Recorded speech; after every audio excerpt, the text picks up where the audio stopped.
اکو بزن 5. امیر داره میدوه. امیر اومد.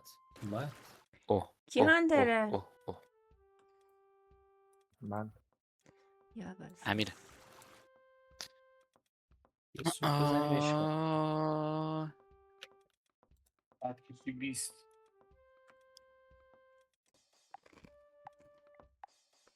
سامان سوسک فاضلاب شده احساس میکنم. کجایی؟ ایدانه میکنم. الان یه دونه شد میذارم.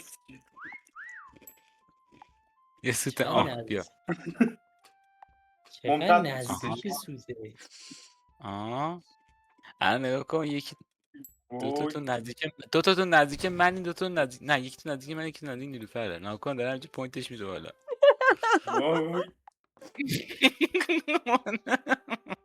بعدیز چیکار می‌کنی؟ بعدیز کف زمینه.